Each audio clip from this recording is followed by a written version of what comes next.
We'll now call this regular workshop meeting of the Jacksonville City Council to order. Council, you have a copy of the proposed agendas at your places, and I would entertain a motion to adopt the agenda at this time. So moved. Second. I have a motion and a second. Any discussion? All those in favor signify by saying aye. Aye. All opposed. Next, we have the adoption of the minutes and the consent items. There's 3 consent items on here. The minutes are from the February 21st, 2023 regular meeting.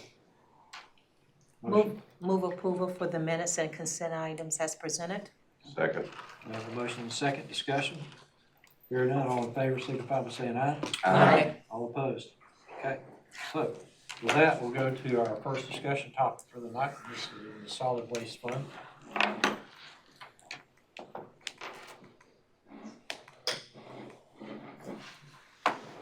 Thank you, Mayor. One thing I want to do before we get into the solid waste fund and the ERP discussion, we have 2 items that we want to present to council tonight that are FY24 and beyond items. So these 2 basically tie in together, and so we have 3 slides that I'll present to you, and then we'll hand it off to Michael Connors and then to Gail so that we can look at those items specifically. But the items I wanted to look at, this is your basically your lead off for the FY24 budget discussion to show you the fund balance numbers that we have as you start to look at projects and some of the requests that we're going to have this year. So if you look at the general fund, we're looking back to the FY22 numbers that were audited, and then we're looking at the other numbers to date based on our projections. So these are not going to be your solid audited numbers, but they're based off of the audit and in our to-date expenses and revenues. So you've got the general fund balance at $37.3 million. Of that, approximately $20 million is restricted, 16 plus or minus is unrestricted. So when we look at those numbers, what we're looking at is 20 already allocated with those designations that we typically say we don't have access to, but they're used for an earmarked project, etc. Those number of projects. The unrestricted is what we would say is the opportunity for the city to respond to whatever those needs are, either new projects or emergency response. For example, when we look back at recent hurricane impacts, we needed approximately $8 million to respond before we could have reimbursement revenues to support our operations for what we did. Flip side of that is, when you have a situation like that, you're also losing potential revenue streams because you're stopping operations, similar to what happened during COVID. We did not look at revenue streams during those first 5-6 months. Then we noticed that COVID created and sometimes it created a new surplus of revenue. So what we look at when we talk about the unrestricted is the challenges of that's the number that we would look at in terms of, some people say rainy day, but most of the time it's just for operational efficiencies. So the last item there is estimated annual expenses. If you're looking at the general fund, you're looking at about $46.5 million a year. That's what we're saying for the year general fund operating expenses as of FY22-ish. The unrestricted, therefore, would represent roughly 1/3 of that, so 33 to 35% of the overall. And so that would give us a number to say we could operate roughly 4 months based on our unrestricted fund balance in general fund without any revenue streams coming in at that time. The last point I would make on the unrestricted is, remember that the main revenue stream for the general fund is our ad valorem tax. The majority of the ad valorem tax is going to come in mid-year. So you're going to start receiving that in a January, February timeframe. So the way that our budgeting process and our finances work is we have to have revenue streams that supply sufficient revenues to support the expenditures for the first 6 months of the year. A lot of times we can fall back on our sales tax, but those come in at a delayed time period as well. So you just have to make sure that we're managing these revenue streams as we're looking at those expenditures. It's not just we start the year with X number of millions of dollars that provide for everything we're going to expend. When we run out, we stop spending. So that's the general fund side. And as Mr. Warden pointed out in one of our previous discussions, that's where the bulk of our operations come out of because they're also restricted. We don't necessarily control those two main revenue streams. We have ad valorem, sales tax, and then basically fees or some interlocal governmental expenses and revenues that come in. So those have a little more challenge, whereas our enterprise funds should always operate. Revenues should provide for expenses and for capital. And that's part of that difference. And that's what you're going to see when we talk solid waste fund here in a few minutes with Mr. Connors. So the major projects on the horizon, council's already approved. Fire station number 4, $8.2 million. The New River Boardwalk replacement, that's a project that we've had on the CIP, $1.8 million. 400-acre multi-purpose facility. That's a placeholder that we have in our CIP because as we're moving forward with our master planning of that property, we don't know what that's going to be. And so until we get to that process, we can't give you anything except what's already inside of that, inside the CIP. And then the Welcome Center project, we have that down as a $1.2 million project. Again, that's a placeholder. We do have the architect on board that's starting to work through what that project is going to be. So then when we get to that point, we'll be able to show you what those numbers are estimated to be, and then we'll estimate that out with the bids. The goal there is to show you part of the projects that are going to be in your CIP that you've seen year after year, and then show you how those projects will have to be funded out of the general fund. Yes, sir. That's part of that, those 4 items are already figured into that restricted? Well, the fire station is going to come under there, but something like the 400-acre multi-purpose is not restricted, Mayor. That would have to come in unrestricted because it's not already allocated. So, the CIP is not, that project, for example, would not have an allocation already that's coming into the capital improvement Now program. that 16 million in the unrestricted there. Now I know the council, somebody's gonna have to refresh my memory on this, but at one time the council made a designation of a percentage that was going to remain in fund balance. Does anybody recall what that was? We don't have it formally written. We've had discussions a number of times. Last discussion, we were somewhere around 20%. That's what I read. 15% rings a bell too. Yes. Now, we're required to keep so much in. 8%. 8% minimum. And that's, the LGC requires that, Yes, sir. right? And what happens if you fall below that, they probably come in and they take your finance director, get rid of her, and then they take out the deputy manager. I figured But you're right, Mayor. That's LGC. The they would LGC. get raise taxes to cover. Right. It's lower than the clerk, city The clerk. clerk is definitely third, Clerk's done too, right? like the Speaker of the House and et cetera. The top man gets Well, it's a unscathed. pass. Yeah. Right. It's just got it. But Mayor, that's your concern. A lot of times you want to look at 20 to 40%, right? Depending on the amount of your budget, you want to be able to carry more for these multiple things that can impact you at any time. But you also want to be able to use it for the projects that come up, and that's the value of what we're working on. But also, each year over the last many years, we've been using fund balance to bulk up the operating budget also. So you'll see that as one of our pages, Mayor. We have allocated money for the past 6 years of fund balance reserve to balance the general fund budget. However, only 1 out of those 6 years have you actually used those funds. So 1 year we used $200,000, the others we put money back, and that just goes back to that concept of budgeting revenues conservatively and expenditures liberally to make sure that we have that. And that's a blessing because that's how you've built up your fund balance. I think you said that in one of the previous meetings, Mayors. That's how we've effectively built the fund balance so that these bigger projects that are coming up, we can address those without. And remember, at this point, you're not going to see a slide on this, but right now we're carrying about $61 million in debt, which is not bad. And we have a fantastic credit rating of big A, little a3. Those tie in hand in hand. Now, the 4 cent, I assume we still have the 4 cent council initiatives. Where does that fund lie?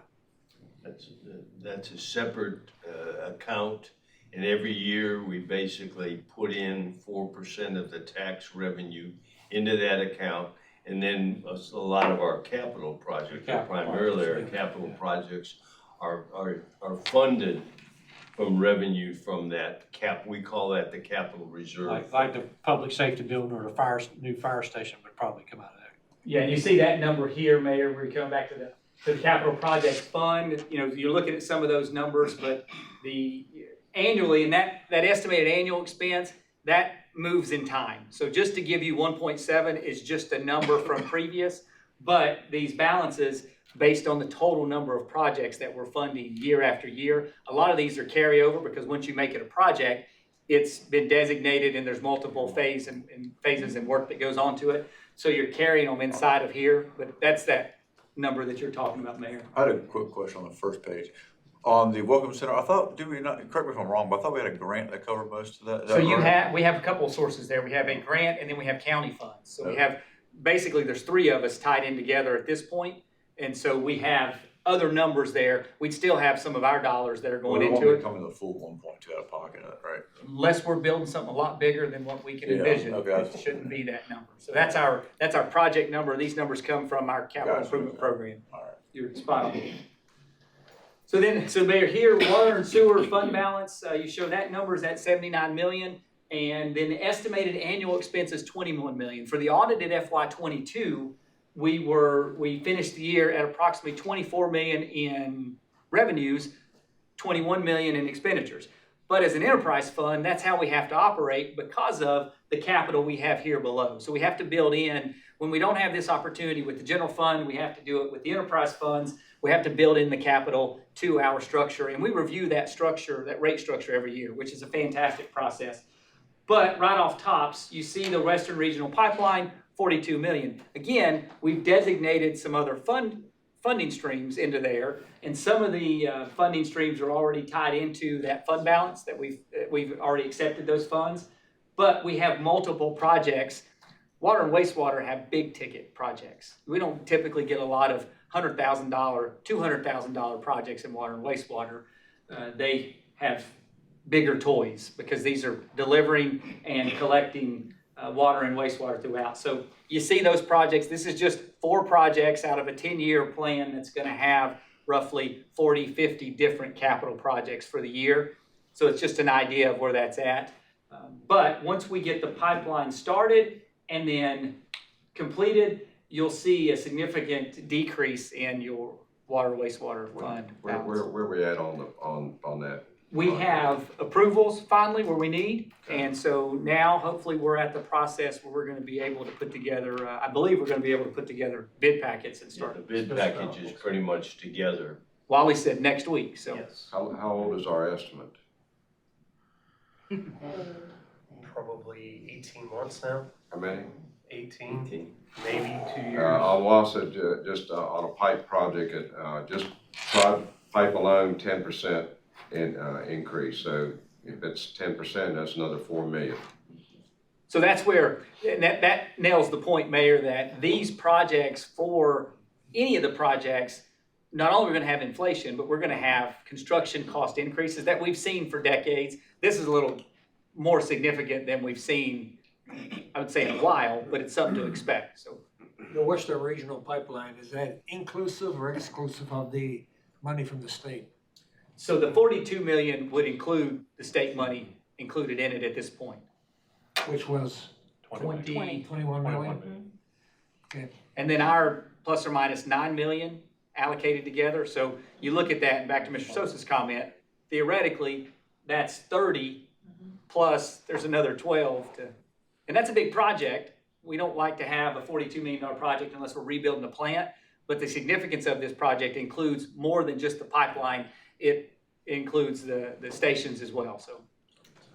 With that, I'm sorry, Go Mr. ahead. Ray, with that Western Regional, that 10 million is coming from ARPA dollars, Yes, ma'am. correct? So there is a timeline with those ARPA dollars to be spent. So if everything is kind of like in a hiatus state in terms of paying for supplies, getting our construction, will we have to submit a new plan because of the fact that the plans might be too old to move forward with ARPA dollars? And will that money be utilized before that time frame is out? The money will be utilized before, because we would not want to jeopardize that. One of the things that Wally's team's working on is, so the plans are good. The estimates, what's going to be a challenge is when we get the bids in now, that's when we're going to see the real hard cost. But there's opportunities to spend our funds down and the state funds down prior to the 2026 deadline, December 31st, 2026. So we'll make sure we're maintaining that awareness. A lot of this project is equipment, pipe. We'll buy that first, hopefully, utilize those funds so we can satisfy the federal requirement for those dollars. So the good thing is we are monitoring that just like we would monitor the other grants. So that's a great point on this project. Mr. Ray, can I add to that? Yes, sir. Our current timeline for that project has us finishing, at least substantially finishing the entire project with about 12 months left before the deadline. So even, that gives us about a 12-month cushion depending on pipe delivery and those kind of things. Okay. So moving this right along here, this is what you're getting ready to see here in a few minutes, Mayor. So this is the solid waste fund. Typically, we have a smaller fund balance based on the way we operate the solid waste fund. So when I say a fund balance here, you're going to see from Michael Connors that it has a little bit of flexibility in how we operate, and that's part of the presentation. But as of today, plus or minus, a $1.6 million fund balance, $1 million restricted, 695 unrestricted, and then approximately 6.6 million on your annual operating expenses for that fund. And then the last two here, we talked about the capital projects and the stormwater fund balance. Same kind of thing, because you want to look at the overall operational cost based on some of these projects. And stormwater is one where we're doing projects consistently throughout the community, and so we build this up. Council took action years ago to create that stormwater fund where we have that fee tied to our water bills, which is great because we provide for this. But you'll see roughly $4 million a year in those expenses, and there's potential for larger projects. And so that's why you've got to focus on it. When this mandate came from the federal level down to the state level, and we had to address stormwater, the most efficient, effective way was to create that fee so that we could manage it without just saying we're going to pay for that out of the general fund. So those are the fund balances, Mayor. There's one tie-in too before we get rolling is the second item. When Gail and Terrence present, you're going to see the ERP discussions, and that's going to be our operating softwares for everything that we're doing. Yeah, not on there. Right, and so the challenge is we're at a point very close where we're going to go out to bid. We're going to see what those numbers are. If you'll recall, when this was presented before, we had said potentially this could be $1 million to implement. It could be $2 million. It could be $700,000 to 1.2. There's an undetermined based on where we're at. We've broken it down into two phases, and so you're going to see two different systems two different processes that bring in systems, potentially multiple systems, potentially one system with some ancillary partners, etc. These expenses are going to come from each of these funds based on what that software will be able to do for us. That's just something you need to see collectively across all departments, because what will happen is, and we're replacing things because we're getting a lot of our current systems that are out of date and can't be upgraded, and they have challenges based on that. Yeah, that's the whole point. The end of life is where we're at. That's why we're here. Not only do we have upfront cost, then we'll have operational cost. So let's say, for example, some software could have been maintained of $20,000 a year. Maybe now it's $100,000 a year. And if you've got 6 or 7 different programs that have this number, we just need counsel as you're moving forward to know that there are some projects that you have in the hopper that are going to impact your overall as we're moving forward. So, if there's not any questions on that, Mayor, Just a quick one. I know we borrowed money from the capital. Well, we probably borrowed it from the unrestricted, didn't we, for Jack M yet? And we're paying that back. How much are we paying that back? You know the amount that we're paying each? I don't know the dollar on it. No, sir. I can pull it up. I'm just Something curious. like around $500,000. I was gonna guess 500, but I'll clarify. I can get the amount. I don't remember the exact amount right now either, but I can get it. just curious. And we were paying back the Yeah. debt from the construction over a 5-year period. Right, and we probably starting in this budget year, 2020, the one coming up? Probably started last budget year, I think we did. Last I budget think year. it's 23. Okay, I think in our current budget, we've got our first payment in there. okay. Mr. Warden, I saw you taking notes. We'll be glad to forward these slides to you. Don't need it. Okay. I would like. Okay. Somebody else does. We'll send them to you anyway. Yeah. It's good stuff. Just as long as you don't print it out and give me paper, then I gotta do something with the paper. What do I do with the It's paper? gonna be flashcards. And you're right not to have them because those numbers change almost daily. Yeah. Just trying to, I'm the visual person, it just helps me. Okay, Mayor, so that's the lead up, so that between both of these next two presentations, you have that baseline, and that baseline will be what we use moving forward for the rest of this budget process. And as Ron said, that'll change, but we'll keep you updated. Mr. Mayor, Council, good evening. See you all. All right, so moving to the solid waste fund, again, talking about enterprise structure.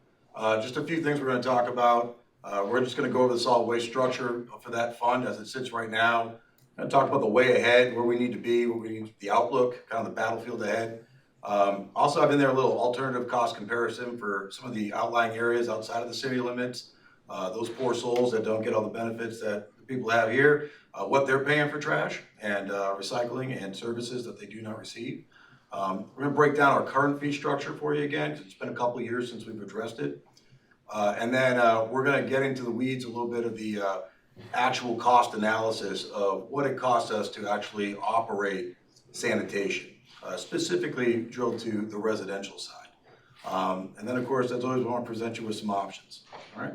So moving forward, our fund structure right now is really made of two pillars, all right? We have our residential side, which also covers the small businesses. And those are businesses without a dumpster, all right? They're on carts, they're on rollout carts, same as the residential houses, and we incorporate those into our existing residential routes.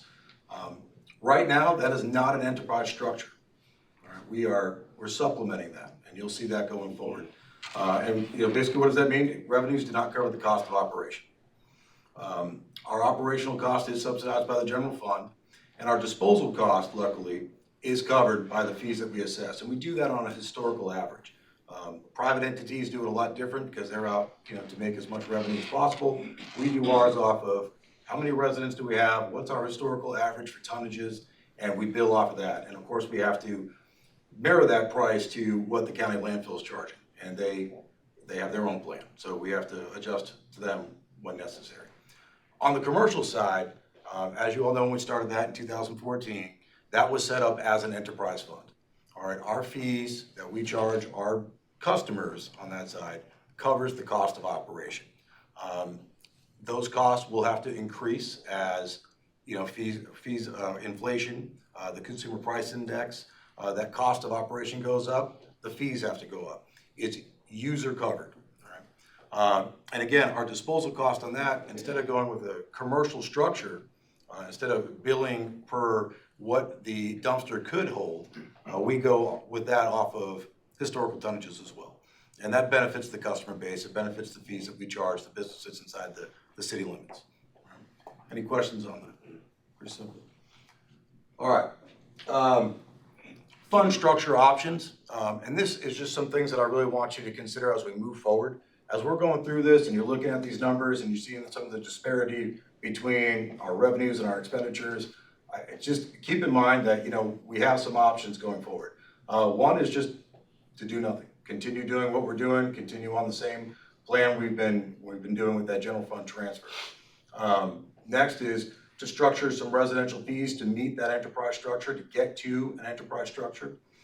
As the city manager was talking about, we need to make sure that we're funding going forward. Costs are increasing, they're increasing in operation, they're increasing in materials, the plastic bins are costing more, we're expanding the city, we're annexing in areas, we have 700-800 houses coming in over the next few years. Cost is gonna go up, so that transfer is gonna go up. The other option, as you'll see, is to create a single solid waste enterprise structure. One fund, one structure, no two elements, bring it all together. And then we also put out there just a 3-year implementation plan, and you'll see how that works, all right? Any questions on that? Okay, residential costs. So here's your comparison between everybody who lives outside of the city. If you're in the city of Jacksonville, your basic service costs you $18 a month. There's nowhere around here that's touching that price. For that, you're gonna get a 96-gallon trash can, no deposit, no fee, no lease. 64-gallon recycling bin, again, no deposit, no fee, no lease. We're gonna do weekly trash and recycling services. I'm sure you guys remember a few years ago when we talked about our contract ending and recycling. A lot of municipalities abandoned recycling as much as they could or shifted to a bi-monthly or bi-weekly system. We stayed with weekly services. We have, free pickup for appliances and electronics. We do 3 bulk items weekly for free for every resident, and we do that yard waste weekly for free as long as it's not outside of that initial cord. Anything bulkier than that, there'll be a fee assessed. If you step outside of the city limits, what you're gonna find is you're gonna pay $35 to $45 a month. The disparity there really involves whether you wanna choose to have recycling or not have recycling. 96-gallon cart, there's gonna be money on that. It's gonna be a deposit or a lease. Same with the recycling bin. You're gonna get a weekly trash service, a bi-weekly recycle, and after that, you're on your own. All right, so we get those calls frequently from out to people who have a Jacksonville address, but they're not inside our city limits, and they wanna know what they can do.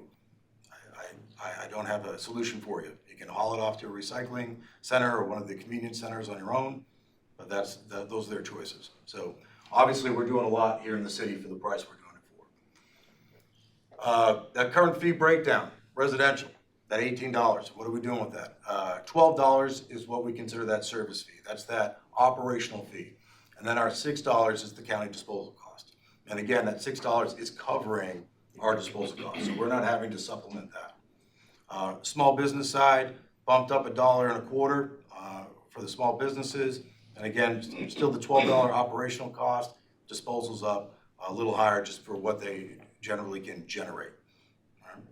Any questions on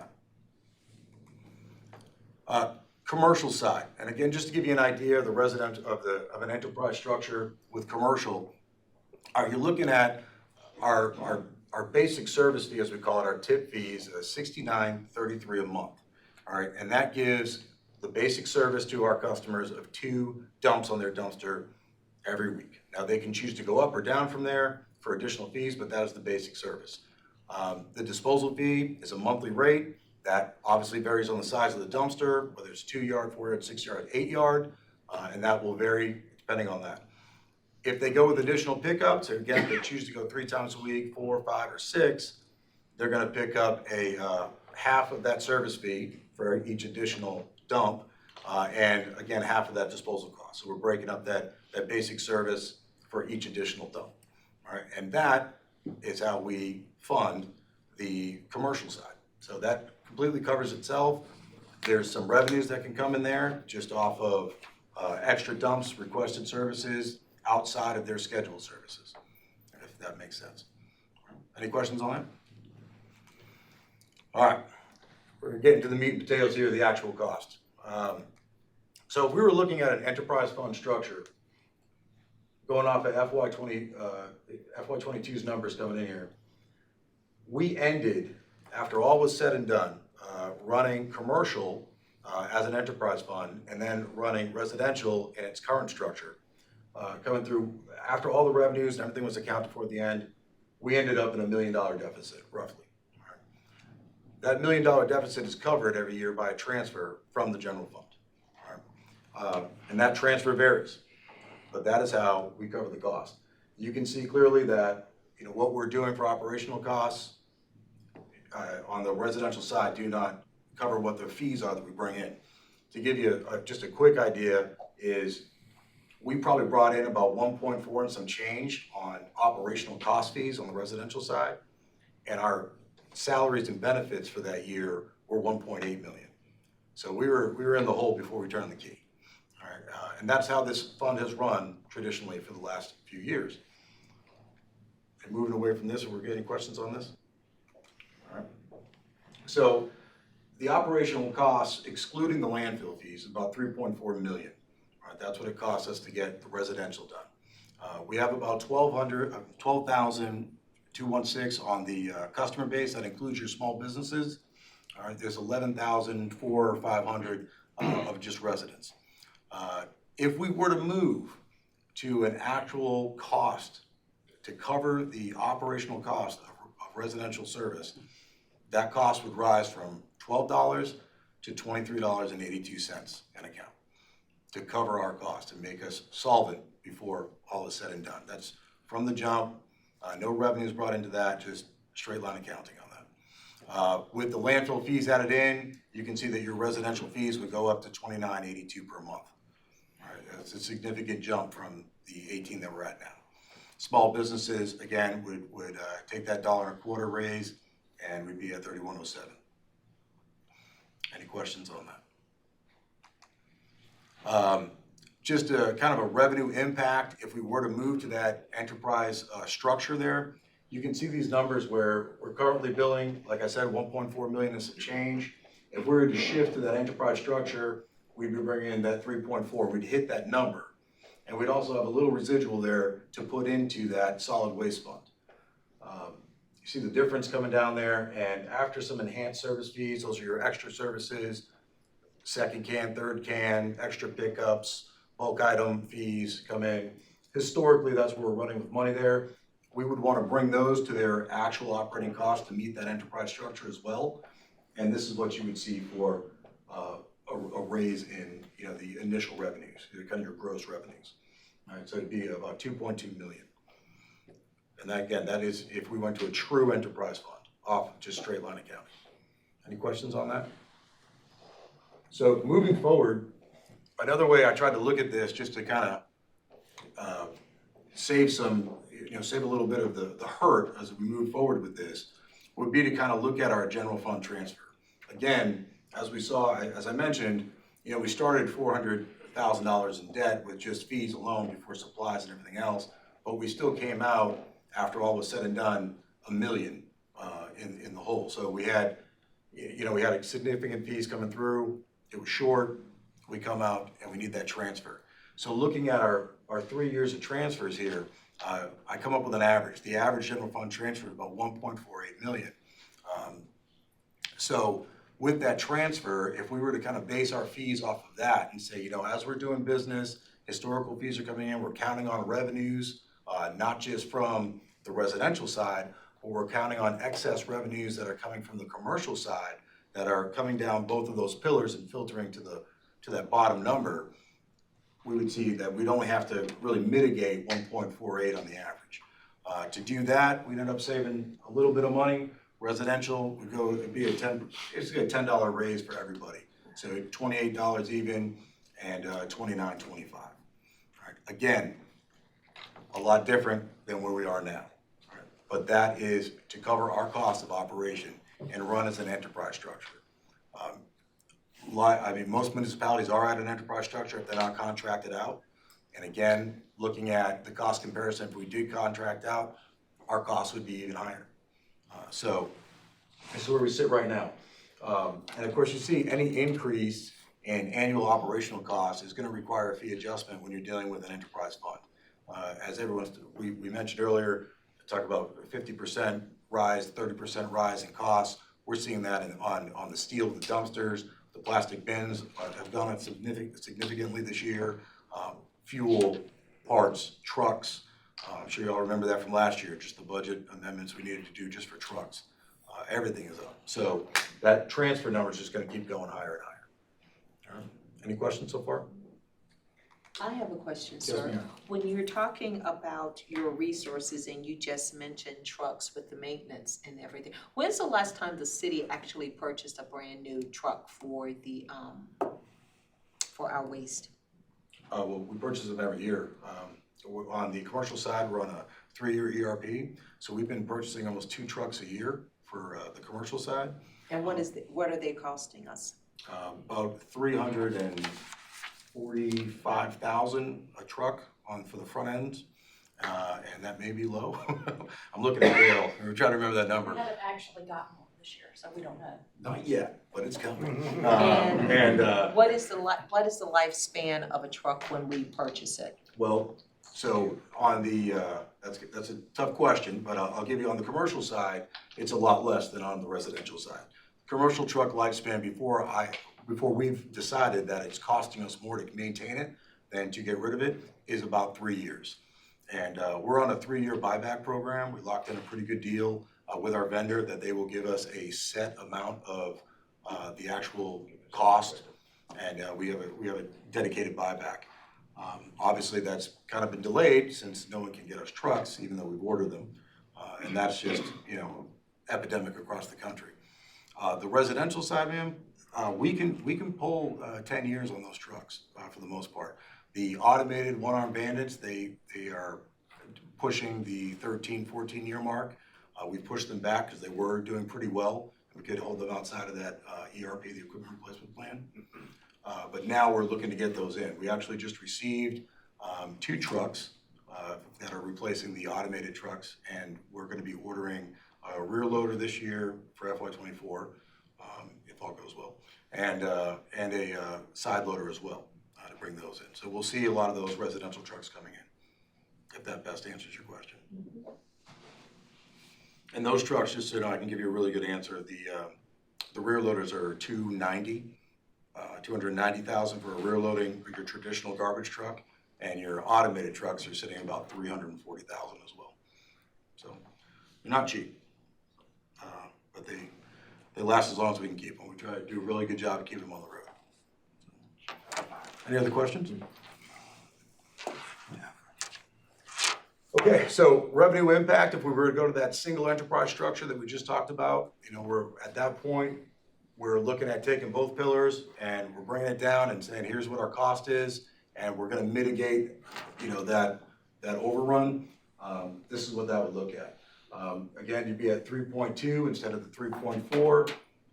You can see those enhanced service fees still based off historical averages coming through, and you're gonna bring in about 1.9 additional revenues to mitigate that fund. So we had a 1.4, now we're at a 1.9 that we're bringing in, and you know, we can mitigate that and put some money in that fund balance. You know, and Dr. Washington, you brought up the trucks. That's one of the reasons we need that capital in those in that solid waste fund. If we have a critical failure on a piece of equipment like that, we can't go out and order it and have that come in time to not interrupt operations. So having available funds, a healthy balance like you saw presented earlier, that 600,000, you know, that's a good portion of that be eaten up if we had to replace a truck right away. And of course, if a dealer has it on site, on the lot, no one else does, you can imagine the market price on that. So it goes up significantly. How much do we pay on gas? I think we're budgeted in by fleet at, what do we, our diesel is at 3 or 4? I think. $3.95, I think, for $3.95 a gallon is what we're budgeted in on, and that fluctuates obviously with the market. We had some fuel savings over the years prior, but this year I don't think we're going to have any. Whatever we stored up is gone. I'm sorry, sir, could you please repeat that statement that you just made before Mr. Sosa asked you a question about the availability of a truck in the midst of a crisis situation? Sure. So I was saying that if we had a critical failure on a vehicle, whether it be from an accident or a fire, and we had to replace that vehicle, trying to secure financing and order a truck, which is what we do now. We go out, we bid, we compare bids, and we order a vehicle, and they build that. And that's why sometimes it takes us the better part of a year, or in today's current situation, 2 or 3 years to get us that truck. If we had to go to a vendor and purchase a truck that was on site because that's such a shortage, we can expect that there's going to be an upcharge on that. Gouging? I don't think it's gouging, it's market price. Fine. We're outside of, at that point, we would be outside of our contract. We'd have to purchase outside of the Sourcewell program. So, Okay. So what was the wait time on the fire truck? 30 months. 30 months, yes. yeah. So we haven't run into that yet. We prepare for it, obviously. We did have one truck many years ago that was a critical failure. It had a rollover. And we had to replace that, and it was costly, and that was at prices 5 years ago, so that was under $300,000 probably. They generally don't have these sitting on a lot somewhere, do they? They don't. There's such a shortage now that they're going out as they come in. They're going right out. We were lucky enough to get a truck in. I mentioned we got 2 trucks in. the truck that we ordered, that we paid for, or I should say, we ordered in FY '22 to show up in FY '22, still hasn't shown up in FY '23, but the truck that we ordered in FY '23, we just got. And the reason we got it is we went with a different model, and that vendor, somebody had, canceled their order, so they had a truck on site. It had chrome rims. We didn't order chrome rims. We had to give up the chrome rims. I was a little disappointed, but we took the truck anyways, and we got to pay our contract price, because that dealer didn't want to get stuck with a truck that had, some special orders on it, but it actually kind of exceeded what we needed for the truck, what our order was. So we purchased that truck outright, but that money was already encumbered and budgeted for this budget year. So we didn't have to dip into the fund for that. So is there not something sort of like a legal binding contract that you can buy on these new vehicles, that in the event, in the future, if something happens, that if you have to replace it, you can get it at a lower rate as opposed to the elevated surge in price that has now occurred? I don't know the legal answer to that.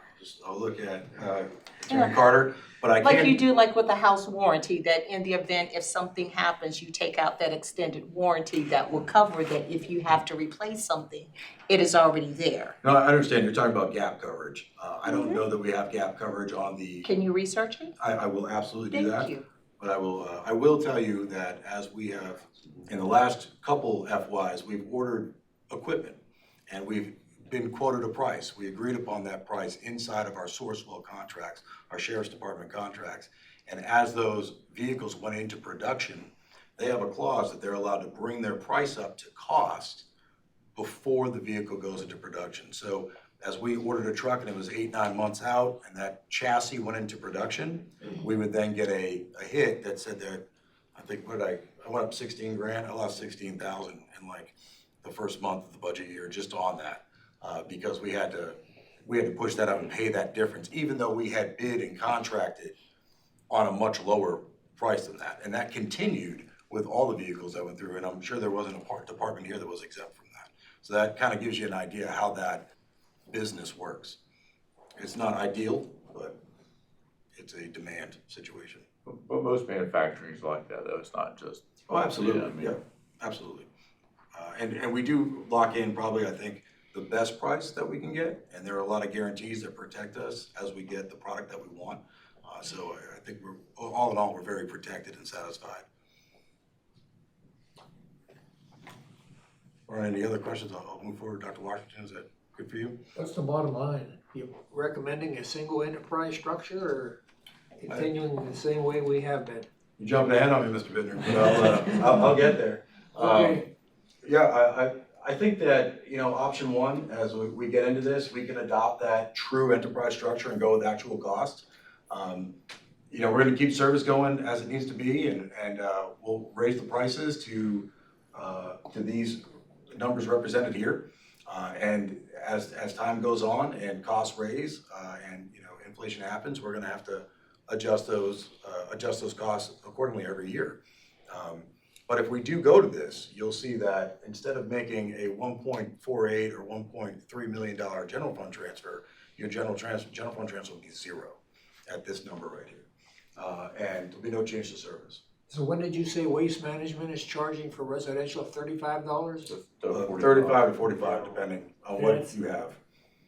Is that pretty much universal across the region? Well, unless you have unless it's a municipality that has a contract with them. But those contracted prices are still within the $30 to $40 range. So we'd still be well under anybody around us. But for our citizens, it's a big change. Yeah, that kind of concerns me a little bit. It wouldn't bother me, but there's a lot of people in our community that are on fixed incomes that don't have, that are barely getting by, and those are the people that I'm really concerned about, being able to pay. It only, what's it, $17 difference, but Yes. that can mean a lot to. 12. Yeah. And I will, I'll show you just, again, those fees we change everything to go with it, annual revenues. If anything was again, in that's that straight line accounting from the jump, right? We go into our forecasted budget and we set the prices off of that. And if we have an underrun, those revenues, those residuals would go into the fund balance, right? But there would be no transfer.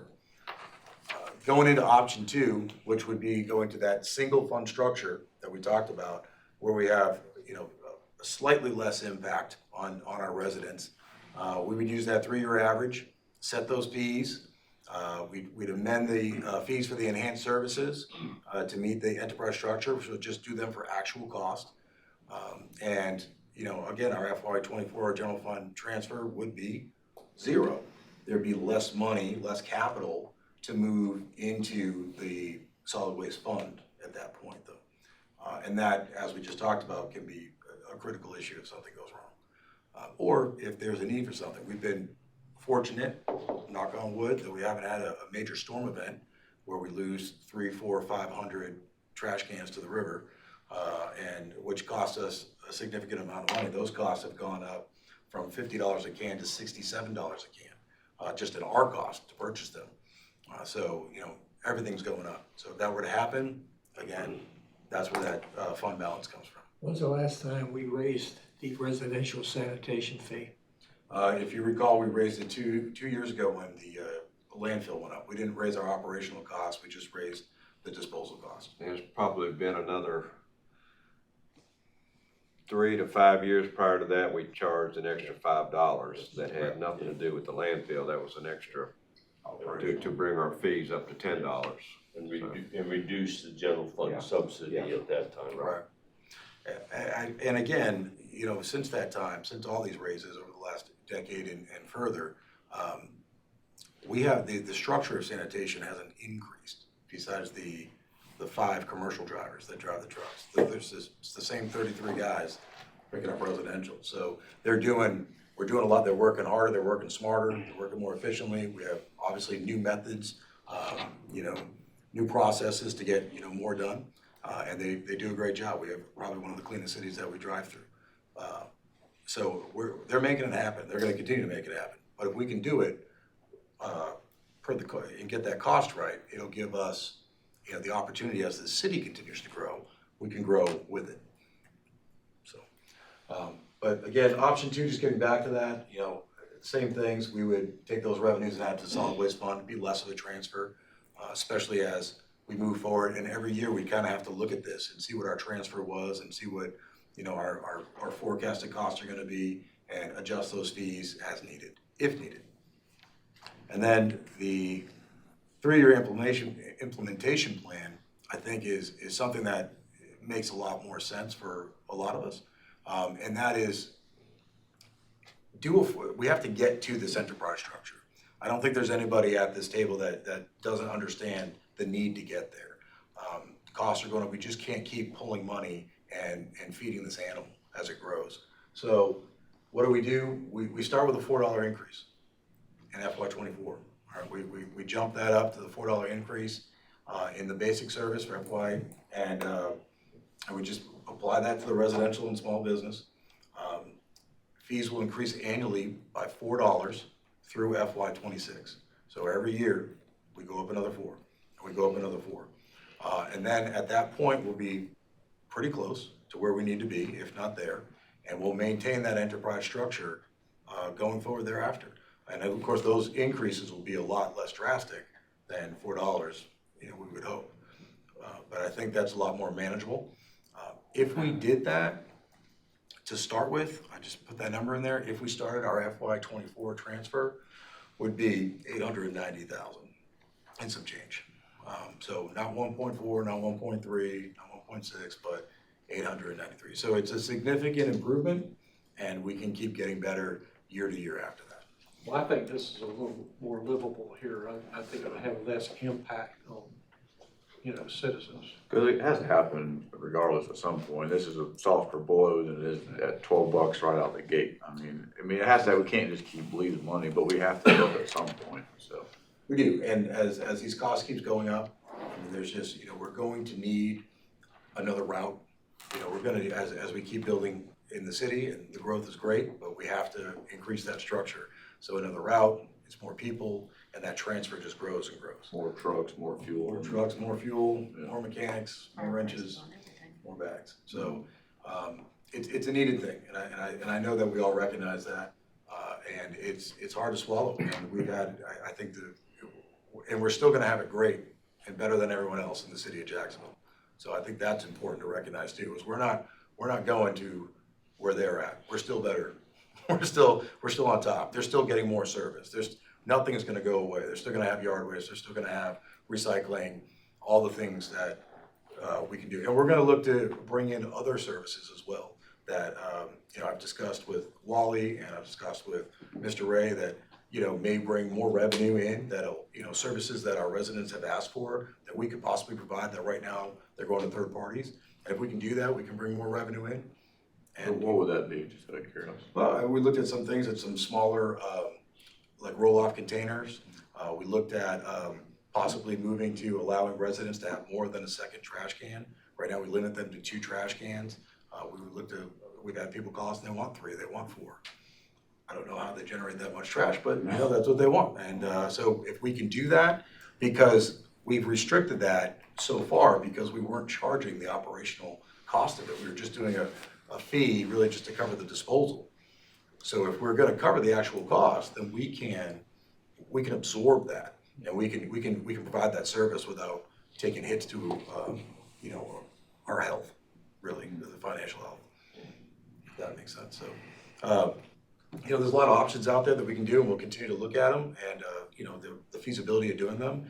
And of course, as we feed the fund balance and we get stuff in there that's dedicated to solid waste, that's gonna give us the flexibility to do more things. Obviously, if you wanna go to a roll-off container business, you gotta buy a hook truck, you gotta buy roll-off containers, steel's up, everything's up. So, there's a cost associated with that. What about, I think I do agree with this, but what about some of our specialty services like yard pickup? Like regular yard pickup, I think we should keep, but like when we say someone has over a, cord, and I've used it, it's dirt cheap. Like stuff like that I think those types of things where we can increase a little bit, because those are people that are wanting to just do a little extra, say, yard work or a little more disposable. I think we should go up a little bit more on those. I think we should still keep with this because we have to, but I think that might soften the blow, because those are more specialty items the way I look at it. Or even like we have like the appliances and stuff, going up on things like that, or charging for them instead of just taking them. There's guys that roll around our neighborhood every Sunday looking for scrap metal. You can almost stop doing it and they'll probably still go away. There's plenty of people out there that do it. Gamble that. I don't want to gamble that. Yeah, what I'm saying is but I think we could start charging for those more specialty items to kind of help make up some of this, so we're not swinging for the fences at $12. And we've looked at yard waste. We've been doing yard waste the same way for 25, 30 years, and it really doesn't fit with the way we do business any other way. The guys are on the ground, they're picking stuff up by hand. We got 3 claw trucks running around. Those are running full time. We're on top of yard waste. Don't forget that we're also supporting 93 apartment structures that we're picking up all of their bulk. Now that's a significant revenue stream because it's commercial, and we're charging for those items. But those are 3 boom trucks that are just running constantly. So they're going Monday through Friday, and Wednesdays they're all dedicated to the yard waste piles. And there are some. How do you work the pricing on those larger apartment complexes? Do you do it by the? Oh, we do it by the item. It's we charge the same structure for if a resident were to go over their 3 bulk items, it's $10 an item after that. So the commercial side does not get the 3 free. It's just $10 an item. So you may roll up to some of these apartment complexes. They may have 15 items sitting there every Monday, times 93. So it's significant, and it builds up. We also have, we do the dumpster clean outs, where when there's prohibited items and whatnot. All those generate revenue. And for some areas, those add up quickly. Town Center, the artist formerly known as Town Center, that had, 34 dumpsters that were constantly, having to be cleaned out. And, that management company took a lot of fees on those clean outs. So those are services we do that are all padding that. That's how we went from that 3.4 to that 1.4, right? All those revenue services coming in. But we understand that yard waste is a significant, it needs to change. And there's some municipalities that are testing, doing some pilot programs that Wally and I have actually looked at and talked about. And we just want to get to the point where we can support those realistically. We don't want to start something that we can't handle. Can you break down the, what we actually, each one of those services that we give for what's being paid for right now, how much they would cost per year separately? Like the bulk, Sure. you know?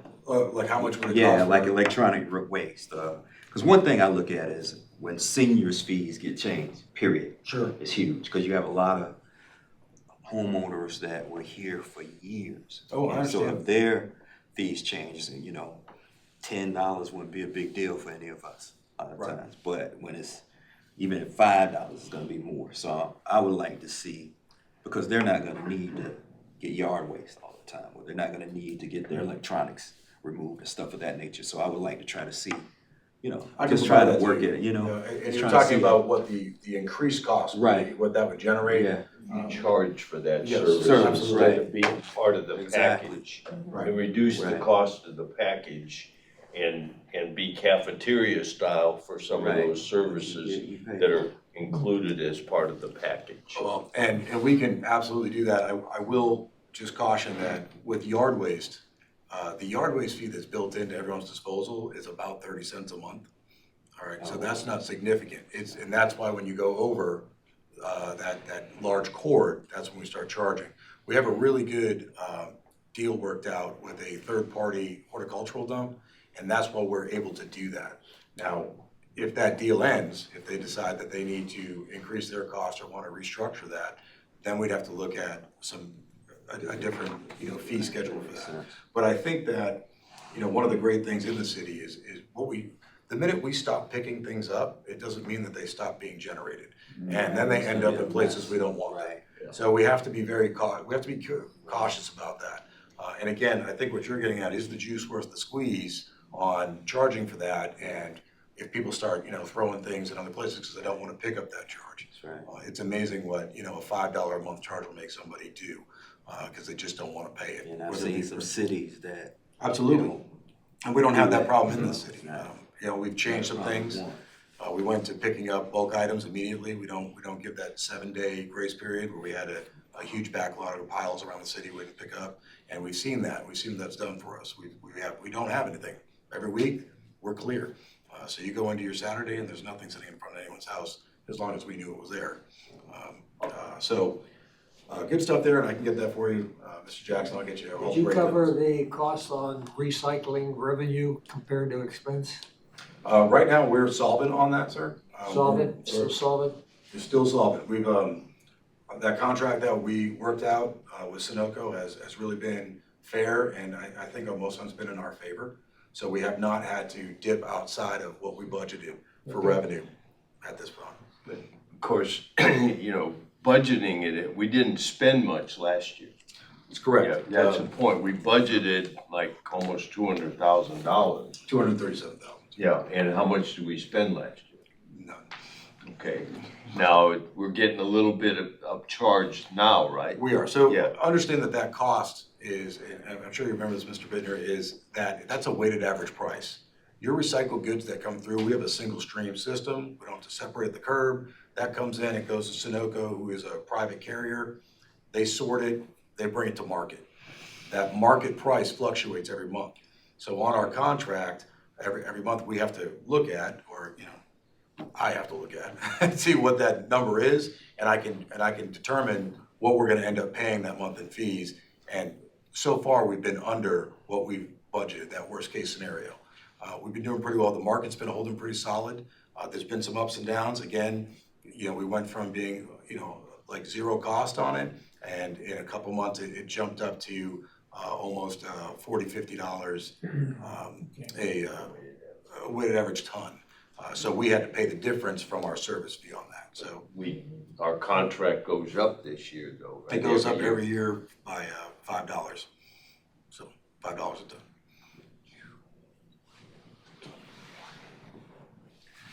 Any other questions I can answer for you? Anyone? No, I think it's been very informative to really. Yeah. a Excellent. good I presentation. mean, I think it's a hard pill to swallow to keep spending more money, especially people's money, but I mean, we're not even breaking even, and it's not like we're profiting off this, like we're Waste Management, a place like this, they're doing it for profit. I mean, we're doing it just to stay afloat, you know what I mean? So that's where I think people need to understand that, even though it's, more money that we're asking, requiring. And I guess if you go in the county and if you're Waste Management, you do have the option to go with that service or not to go with that service. Where here it's kind of, you're gonna pay it. But I mean, I think it's still way below the market, so. It is, and we're lucky that we have the flexibility to be able to spread that cost and look at historical tonnages and build our fee structure out to, be beneficial for the resident. It's, trash is one of those things that no one thinks about it until it doesn't go away. Yeah. And then there's a lot of phone calls and questions. So we're gonna keep moving it, we're gonna keep getting rid of it, and whatever we can provide to y'all. I like the idea of it being a self-sustaining enterprise fund, but personally, I'd like to see it eased into. Yeah, I mean, I agree with option Eased 3. into, your plan there in option 3, I have no problem accepting that as a. So we If get- you're good, go ahead. I was just gonna say incremental changes are always easier than giant leaps. Yeah, And so true. moving there over steps will help everyone adjust. You're not asking them to make an instant adjustment to their budget. They have time to prepare for what's coming. Well, if you all are comfortable with option 3, what I'll do is I'll prepare the fee schedule for solid waste in FY24 with that plan in mind, and I'll get that to Mr. Ray and have it presented to y'all. You can make a Make sure decision. council all right with that plan of action. What we'll do, Mayor, is we'll put as an action item inside of the budget process. So we're still gonna give you that formal review so that you can consider that, tie it in with everything else, and then make that decision based on it. So we'll utilize that option that Mr. Connors will pull together, have that as a white paper discussion item. Council, with additional information provided based on these questions, we'll put that in and tie it in. So you're looking at the revenues and the expenses collectively. And as Michael said, our goal is to continue operating in that fashion, just like Mr. Sosa said. So whereas annually we're reviewing our expenditures and bringing that back to council so that you're looking at it on an annual basis. Whether it's a thorough review or it's something staggered as in the plan for water and wastewater rates, where council designates a rate structure moving forward over 3 years, we would look at something similar but still bring it back for final approvals for council. So that's a $500,000 boost to the capital equipment fund, so to speak, then. Well, what it would do effectively, Mr. Bittner, is it would free up that from the general fund side of things. So Right. either way you look at it, It's healthy money. It's significant. and we do that based on that concept of, as I said earlier, we know that our general fund revenue streams are limited, if for nothing else, based on the total amount of property that's taxable within the city being approximately 40%. Those are limitations that we cannot change, whereas for these, we want all of our enterprise funds to operate in that manner. We even operate a couple of our other departments individually as quasi-enterprise funds. Our fleet maintenance and our IT operate based on delivering services, just like a garage or like our, Terrence is our local Best Buy. And so we pay for those services and he delivers services based on what's paid from our teams, and that's how it operates. So those are internal enterprise funds. This is an external enterprise. Okay. I would just like to make a comment. Go ahead. Yeah, I see you I had was, your hand I up. was just gonna, not budget related, but definitely your department related. I have yet to run into anyone from the sanitation department who didn't smile, offer to help, and do an excellent job. So please pass along to your teams and crew that their hard work, while it may not be celebrated on the front page of the news very often, it does not go unnoticed. I personally have run into them, city events, parades, driving up and down my street. They're always Johnny on the spot, but I've seen them multiple times go beyond the call of duty to help with something that wasn't even their job, just being kind. So please pass along our appreciation. And one thing they do great is they'll pick up trash from seniors and recycling and go out their way to do that. You know. They don't just toss the cans in No. the yard like I've seen other places. Now, if it's ever tipped over, it was the wind. That was an excellent presentation. Thank you. Yes, thank you, very sir. much. Mr. Warden has. I wanted to say that I see this as a goal, not in concrete, and I would be willing to support it 1 year and then see from there. I don't wanna give you the false impression that I'm total support of this thing, but I worry about what we locked ourselves into on on our pay scales. And that needs to be on an annual basis to look at it, you know, what's the impact? What's the evaluation? So Yes, sir. I'm fully supportive of a $4 increase for this new budget, and that's as far as I'm willing to go. I understand, sir. We'll keep presenting you the information and wait for your all's decision. So we gotta take baby steps into it, can't just be all out at one time. Again, have a good evening. Thank you. Thank you. Good information.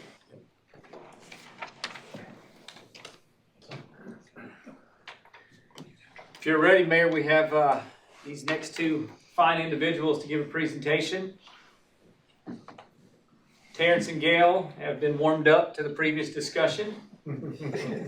She's getting water running. I see that. I got a lot to say. Y'all know, right? Well, good evening, Mr. Mayor, Council. We will give an update to the ERP. This isn't similar to what Michael just briefed on the equipment replacement plan, but this is the enterprise resource planning for our computer system upgrade. What we're going to do is provide you an update of where we've been for the last year, what we've done over the last year, where we're at now, and then where we're headed to in the future. So why this project? So back in 2021, we determined there was a need for replacement of our computer software system. We know that we've had this technology or the system for the last couple of decades, and over that time, technology and processes have evolved. So while we're doing it,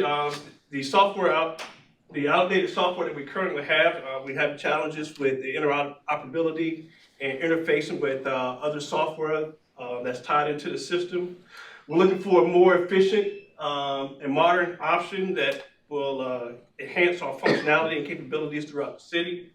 And then also with the upgrades from this current system we have, it's not keeping up with our city needs. Our service and customer level support as well have decreased in certain areas with our software vendor. So what are our objectives? Well, with council approval, we hired a consultant, Barry Dunn, last year to leverage their experience and knowledge to help us go through this process. This process will help us in improving our business process and capabilities, modernize our software technology to help us improve our productivity, and then meet the council goals of, you know, effective, efficient, and economical, somewhat.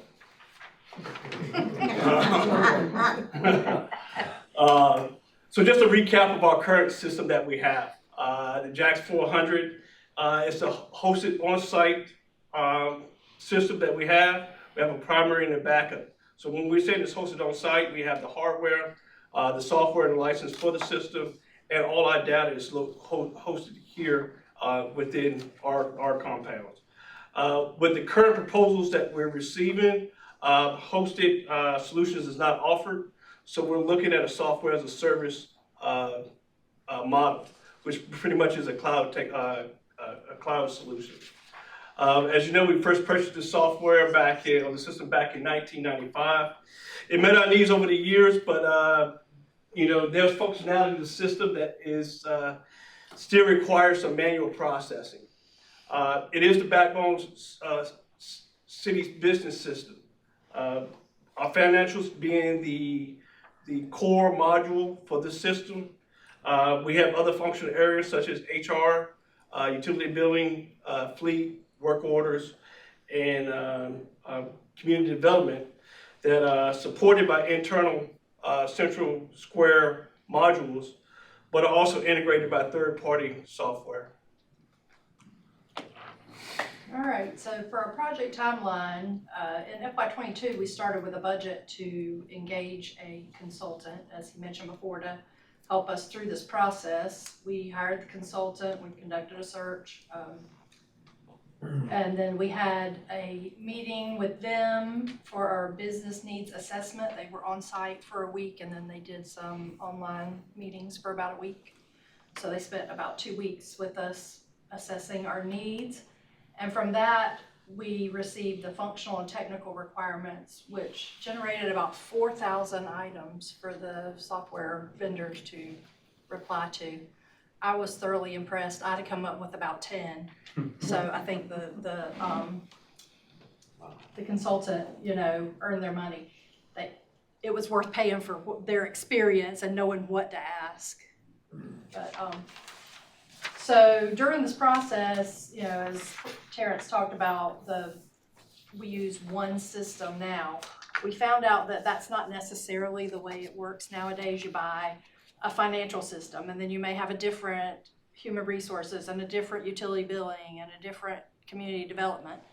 So through the process, we broke this down into 2 RFPs. The first one was for the financials and the human resources and utility billing. That went out in December. We got the proposals back February, and we're having our first scoring meeting this Friday. We had a pre-bid conference. We had 14 vendors. 14 vendors did not bid. I was disappointed in that. So again, we're scoring this month. We're going to schedule vendor demonstrations in April, probably towards the end of April, and then if we can choose a vendor from that and reference checks, we'll start contract negotiations in May. And then implementation for this RFP will take approximately 2 years. So this is a process. And then the second RFP will include community development, which to them includes inspections, code enforcement. We don't always say community development. And then fleet and work orders. We expect that RFP to be released sometime in the middle of this calendar year. It's heavily dependent on deciding on the financial system, because we want to be able to say in the second RFP, you have to integrate with this financial. So we hope mid-2023, pre-bid conference, not too long after that. Same process. We'll close it, we'll analyze the responses, we'll score, vendor demonstrations, contract negotiations, and then implementation. So same sort of timeline, we just don't know the dates yet. So for the first round proposals, we received one for just human resources from NeoGov. We received 2 just utility billing, one from Origin Utility and one from Sprite Point. I think that's spelled wrong. And then Tyler Technology, which is the most commonly used here for all modules. And then Univeris is the company. They proposed SAP software and PDS for all modules. So we had 2 solutions that cover everything, and then 2 utility billings, point solutions, and then an HR one. So again, we're back to budget impact, what we expect that to be. We budgeted $250,000 for the consultant contract. It came in at $138,500, I think. For maybe a budget amendment this year or in next year's budget, depending on how long it takes to decide. The upfront one-time costs just for this first RFP are somewhere between $600,000 and $1.5 million. The proposals are unclear, so we're going to have to ask some questions. We're just digging into them now. We haven't nailed that down. That's why there's such a big spread. But here's the big thing. The annual maintenance. Estimated first year for just the phase 1 is $300,000 to $400,000. Currently, we're paying $163,000 a year. So more than double. That's the blessing and the curse of the SaaS model. Yes, and it's pretty good for the software people. Mm-hmm. But it is the way of the future. We didn't get any proposals for anything other than that. And that's just our update on where we're at. Questions? Contract negotiations, who's going to handle those for the city? Or the same firm that did your initial? They are engaged for that. In the proposal, we asked them to give us a proposal through contract negotiations, and then an alternate. They will actually work with us through implementation. The 138 does cover the contract negotiation. Yeah. For the negotiations, but not the implementation. If you're having some concern about what's to be included in the system, you need someone to guide your hand as to whether the bid is responsive to those needs. Yeah. We asked that in the RFP and they would support that as well. So they'll be on board until then, and And how do you integrate these different modules that you have up there? it's tricky. It's a phased approach. We'll start on the financials like in July probably, setting the system up with the goal to go live on the financials probably July of '24.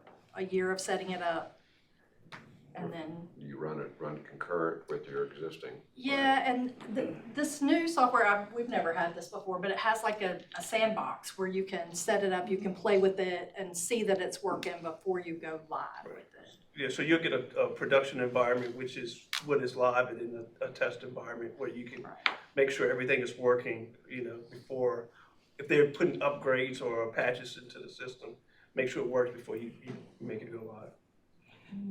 Question. I know you was talking about different systems for different departments. Ultimately, they still got to speak to each other, right? Well, like we said, the financial is the core of it. Right. So all of them have to be able to talk to that financial system. Currently, like what we're doing right now. So there has to be, an ability to interface or integrate with whatever software, that point solution. If we don't find a software solution that can do it all, that those other point solutions have to be able to talk to our financial system. Have we looked at other municipalities that we would want to model that might be?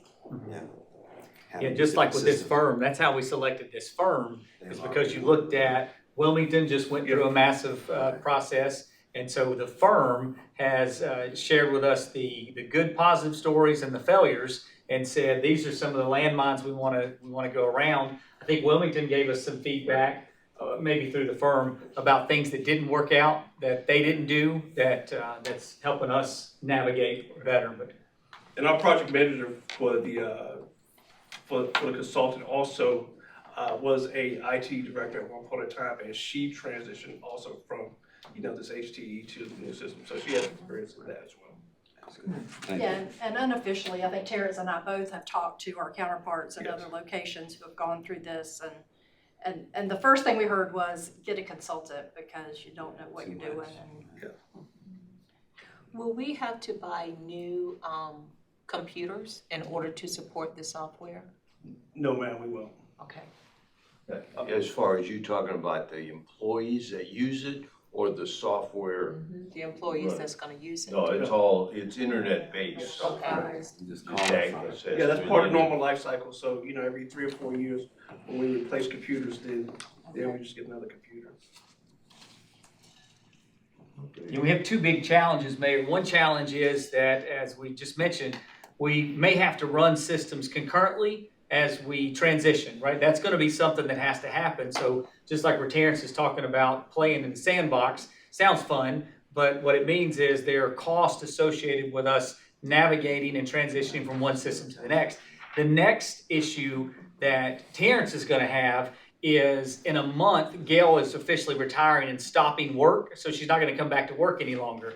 And so Terrence is going to have to figure out how to do Gail's work as well. And so I say that, but we're going to have to navigate that as a team, Mayor. So obviously Terrence has other things he has to do, but when Gail quits working with him, then we're going to have to be able to support that. You might want to plan your vacation around that time. It's about what's going to happen. Well, simple solution, just don't let Gail retire. Well, we thought about that. We tried that, and you see, can try. Chief Unera was here and then he left. So I don't know what happened, but that's part of our challenges is how we navigate this, because it is a bigger process. And just like that question about do they have to talk to each other? That's a challenge we have every day. And so you look at the real life example, a Tyler Tech can offer everything, but let's say we choose through our process, we're going to keep NeoGov for the HR, then Tyler Tech has to be able to communicate and patch that system together. That's something that Terrence and this other person are going to have to ensure that it happens effectively, because our systems, we have familiarity with some things, and so we'll have to figure out how we make those systems operate. Not to mention, if their patch isn't as good as what NeoGov could provide for us, then we want to make sure that we're operating in that efficiency level, like what started this whole system. So it's not just end of life, but it's that efficiency module. So I think these guys are spot on in laying out that picture of how we're going to get from where we're at now to where we want to be in the next 30 years. Might want to set aside a little extra budget for chocolate for the process, you know.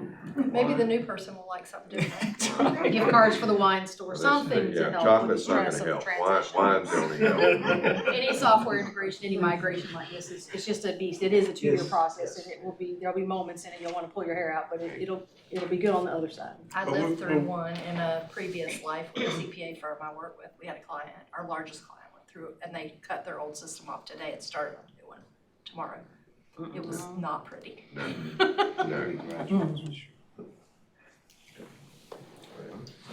So through the budget process, Mayor, this will not go back as a request. What you'll have, the request, next one will come is on the contracts as we get to that point. That's what we'll bring back to council.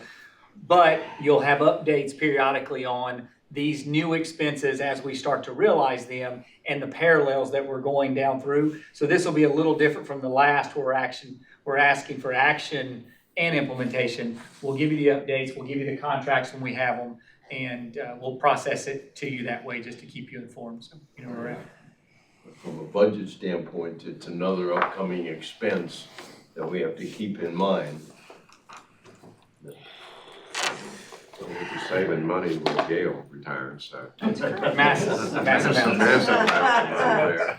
That's our plan. Reallocation. Thank you, guys. Thank you. Thank you, Mayor. Thank you. Good job. Thank you. Thank you, ma'am.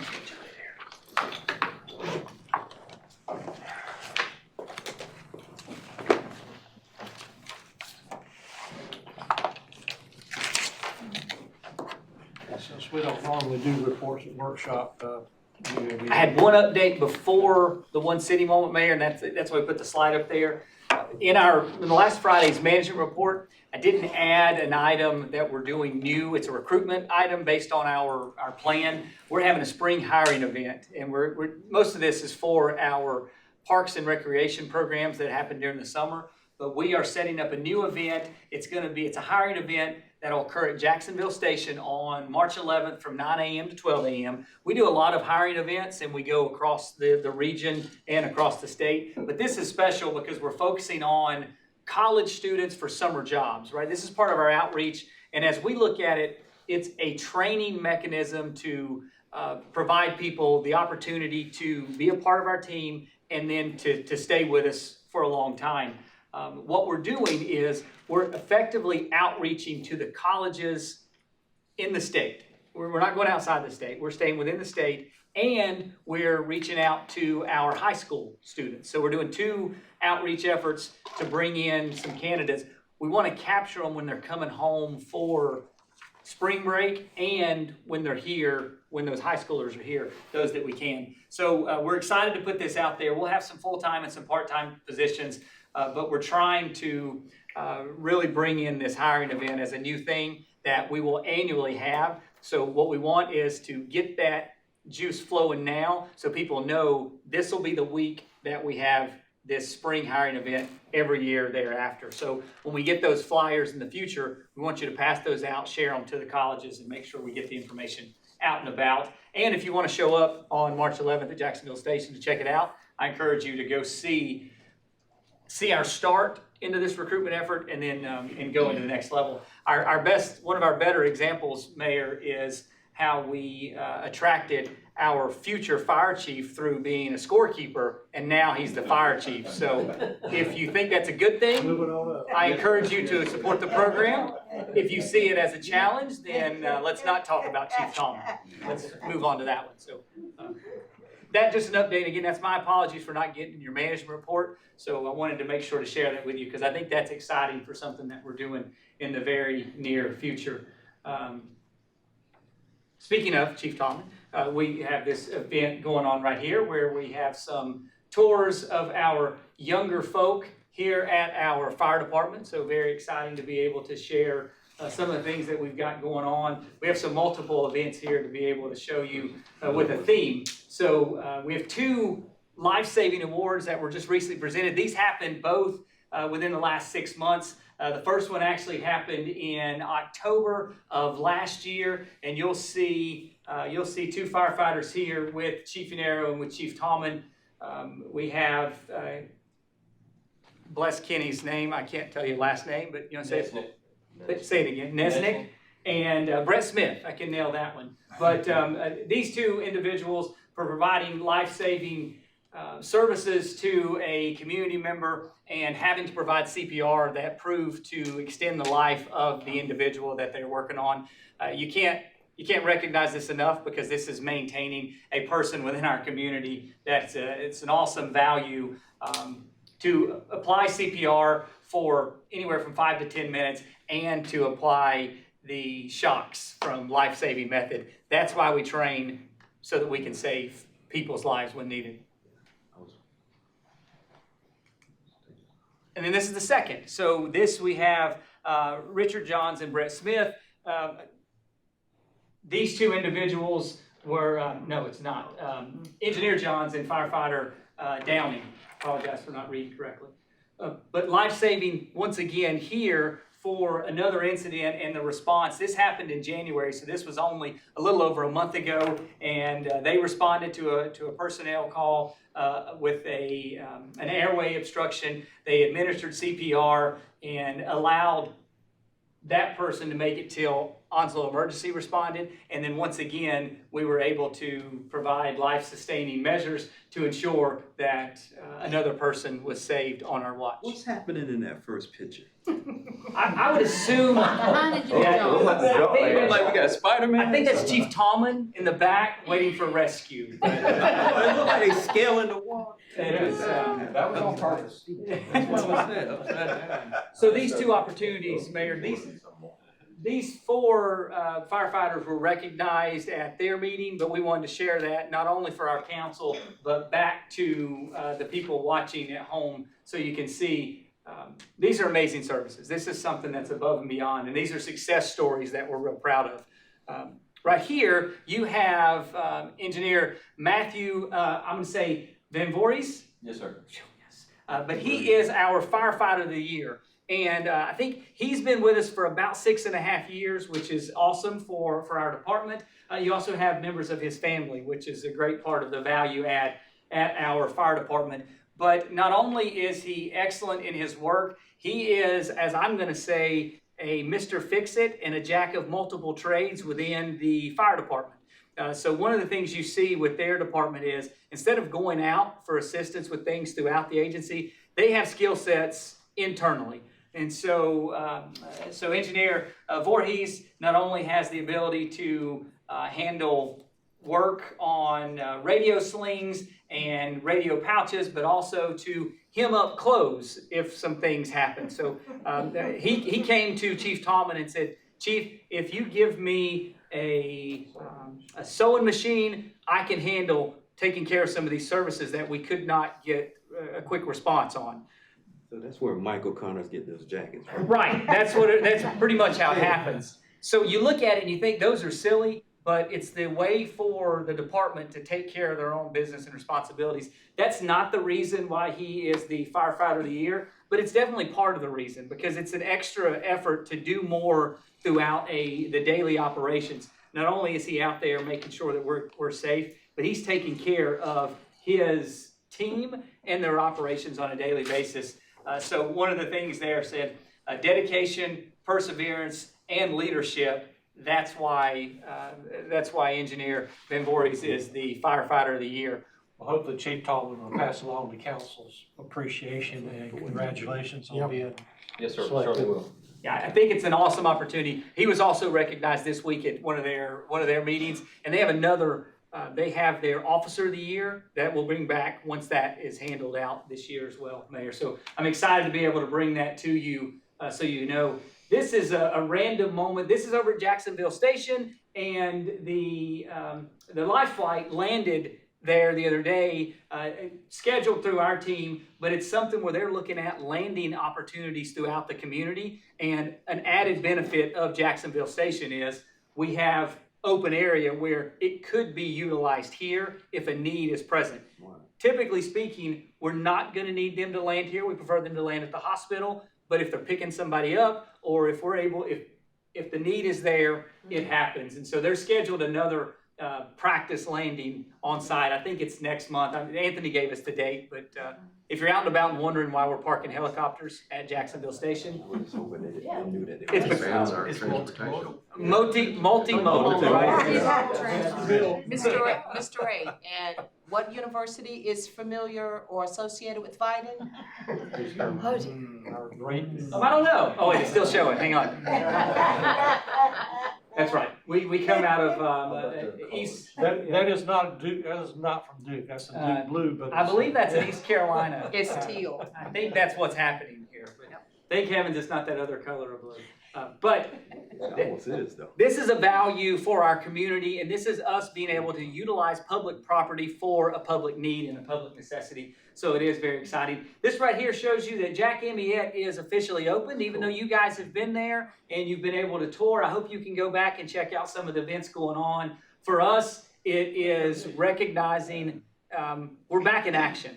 And we're able to serve not only the immediate community, but we're able to serve our entire city based on Jack Amyette being open again, and the opportunities to provide pickleball, community activities, basketball, volleyball, any other services that we have now that the center's back open. It's just very exciting. You'll see here, this is part of that reuse. So even though we reuse this playground equipment, Michael and LaCory and his team revitalized it. So from this angle, it almost looks like it's new as well. So we're very excited to see the team. This does show a couple of you guys there hanging out with the community, but it also shows, it gives an opportunity for the kids to be back in and to be active in Jack Amyette. So we're very excited about the opportunity because any of our facilities that we have are value add. Just for example, this is when Mr. Jackson was cornered and I ran out to the left, Mayor, while he was still standing there. So, but he's solving problems, and that's why we want to be there, Jack Amyette. I think he was challenging that other guy for a basketball game. I can tell you, it was a losing effort. He was on a ramp and you were on the downslope. Well, it's all about angles and perception. I tell you what, they did a great job. They shot me It's a short. beautiful facility. It is fantastic, Mayor. Very nice. It is. You're going to see programs and you're going to see activities. As people start filling up the immediate community, you're going to see Jack Amyette hopping again. But until then, there are a ton of programs that Susan and her team are filling up the facility right now. And so we're excited. As I say, I encourage you to go check it out when you have time because the facility is making moves. So there were other things that happened that were incredible in this last couple of weeks. We've got those pictures. We'll share that with you next meeting, and we're excited. So, that's it. Thank you. All right. Anybody? Motion to adjourn? So moved. Second. All in favor? Aye. All right. I I had a chance to take